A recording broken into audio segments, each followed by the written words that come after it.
Picture this, a warm summer evening, you step outside to relax and then you hear it. The dreaded buzz. Mosquitoes and annoying presence with their irritating bites can become a significant problem, especially since they can carry diseases. We've all been there, haven't we? Enjoying a beautiful summer day, the sun is setting, the air is warm, and then, out of the blue, that all too familiar unwelcome buzz. It's the sound of mosquitoes. Small, pesky creatures that seem to have a knack for ruining a perfect moment. Now, mosquitoes aren't just annoying because they interrupt our peace with their buzzing or their itchy bites. They're much more than just a summertime nuisance. These tiny insects can carry and transmit various diseases, making them a significant problem that goes beyond mere discomfort. Around the world, mosquitoes are prevalent in many regions, from the humid tropics to the cooler temperate zones. They thrive wherever there's standing water, their preferred breeding ground. And considering that there are over 3,000 species of mosquitoes, it's safe to say they've pretty much got the globe covered. These insects have been a thorn in our sides for centuries, causing discomfort and at times spreading disease. When they bite, they leave behind an itchy red bump that can turn your day sour. But more than just causing an itch, mosquitoes can transmit diseases like malaria, dengue, and Zika virus, illnesses that can have severe impacts on human health. But have you ever wondered what exactly happens when a mosquito bites you? Why does it itch? And how can such a small creature carry diseases that impact millions of people worldwide? Well, it's a fascinating process that involves a bit of biology, a pinch of chemistry, and a whole lot of nuisance. So, what exactly happens when a mosquito bites you? Let's find out. When a mosquito bites you, it essentially saws open your skin with a tiny, serrated proboscis. It then injects its saliva, which contains proteins that prevent your blood from clotting. This is not merely a casual bite, but a well-executed attack that begins with the mosquito landing on your skin. The mosquito's sharp, needle-like proboscis pierces your skin almost effortlessly, reaching into the blood vessels beneath. The mosquito's saliva plays a crucial role in this process. It acts as an anticoagulant, a substance that prevents your blood from clotting and forming a barrier that could hinder the mosquito's meal. This saliva is a cocktail of proteins and enzymes specifically designed to keep your blood flowing freely while the mosquito feeds. Interestingly, it's not the bite itself that causes the notorious itch associated with mosquito bites. It's the saliva. The proteins in the mosquito's saliva trigger an immune response from your body. This response is what causes the itching and swelling we associate with mosquito bites. But let's not rush ahead.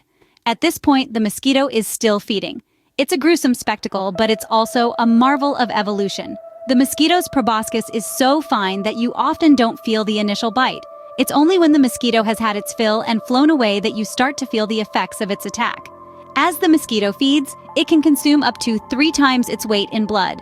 That's like a human eating around 300 pounds of food in one sitting. It's a massive meal for such a tiny creature, and it's all made possible by the mosquito's saliva. Once the mosquito has finished its meal, it leaves behind a trace of its saliva in your skin. This is where the real trouble begins. Your body recognizes the proteins in the mosquito's saliva as foreign invaders, triggering an immune response. Your body, though, doesn't take this intrusion lightly, it fights back. Your body recognizes the proteins in the mosquito's saliva as foreign substances, and your immune system kicks into gear. This is where the true battle begins. The immune system is like your body's personal army, always ready to fight off invaders. And in this case, the invaders are the proteins introduced by the mosquito's saliva. When the proteins enter the bloodstream, your immune system immediately recognizes them as foreign. To combat these intruders, your body releases white blood cells, the soldiers of your immune system, to the site of the mosquito bite. These white blood cells produce antibodies specifically designed to neutralize the foreign proteins. But the battle doesn't end there. Your body also releases a chemical called histamine. Histamine is a fascinating compound, a true double-edged sword. On one hand, it helps your blood vessels to dilate, making it easier for your white blood cells and their antibodies to reach the mosquito bite and fight off the foreign proteins. On the other hand, histamine is responsible for the inflammation, redness, and swelling that you experience after a mosquito bite. Inflammation is actually a crucial part of your body's healing process. It's your body's way of protecting the affected area while your immune system does its job. However, it can be uncomfortable. The swelling and redness are caused by an increase in blood flow to the area, while the itching sensation is actually a result of histamine interacting with certain nerve cells. All of this, The release of white blood cells, the production of antibodies, the dilation of blood vessels, the inflammation, is your body's way of responding to the foreign proteins in the mosquito's saliva. It's a complex process, but one that your body is remarkably well equipped to handle. This immune response leads to the symptoms we all associate with mosquito bites: itching and swelling. It's an inconvenient and often uncomfortable reaction, but it's a sign that your body is doing exactly what it's supposed to do, protecting you. Opening. The release of histamine causes reactions in the bite area such as itching, redness, and swelling. The moment we've all been waiting for, the infamous itch and swell. These are the hallmarks of a mosquito bite, and they're caused by your body's immune response. Let's dive a little deeper into what's going on beneath the surface. When the mosquito injects its saliva into your skin, your immune system identifies the proteins in the saliva as foreign. In response, it releases a certain chemical called histamine. Now, histamine is somewhat of a double-edged sword. It's a crucial part of your body's defense mechanism, but it's also the culprit behind the itch and swell. The histamine causes your blood vessels to expand and become more permeable, allowing more blood and immune cells to reach the site of the mosquito bite. This is your body's way of trying to remove or neutralize the foreign proteins. The increased blood flow and permeability also cause the area to become red and swollen. Now, on to the itch. Histamine has the unfortunate side effect of irritating your nerve cells, which sends a signal to your brain that something is not right. Your brain interprets this signal as an itch. So when you feel the urge to scratch that mosquito bite, you can thank your brain and histamine for that. Typically, these symptoms subside within a few hours to a few days as your immune system breaks down the foreign proteins and the histamine levels decrease. The redness fades, the swelling goes down, and the itch gradually stops. This is the typical immune response to a mosquito bite. Closing. For some people, however, the reaction can be much more severe.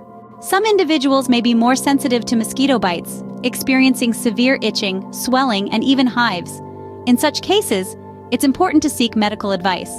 These symptoms are signs of a more serious allergic reaction, known as Skeeter syndrome.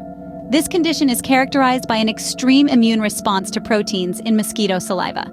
Symptoms can intensify, leading to blistering, bruising, and in rare cases, anaphylaxis, a potentially life-threatening reaction. It's crucial to understand that while Skeeter syndrome is relatively rare, anyone can develop it, regardless of age or previous reactions to mosquito bites. So, if you notice any severe or unusual reactions following a mosquito bite, don't hesitate to seek medical attention. Your health professional can provide appropriate treatments and advice on how to manage future bites. Remember, it's always better to be safe than sorry. There's also another risk associated with mosquito bites that can't be ignored: the risk of disease. Mosquitoes can carry serious diseases like malaria, dengue fever, and the Zika virus. These diseases can be transmitted to humans through bites. Imagine a tiny insect buzzing around in the night, carrying a payload of microscopic invaders. Malaria alone is responsible for hundreds of thousands of deaths each year globally. Dengue fever, though rarely fatal, can lead to severe flu-like symptoms that can incapacitate its victims for weeks. The Zika virus, while generally mild, can cause serious birth defects if pregnant women are infected. Prevention is always better than cure, especially when it comes to mosquito-borne diseases. This is particularly important in areas where mosquitoes thrive. Using insect repellent, covering exposed skin, and eliminating mosquito breeding grounds by removing standing water are all effective methods of prevention. So, while mosquito bites can be annoying, it's the potential health risks that make them a concern.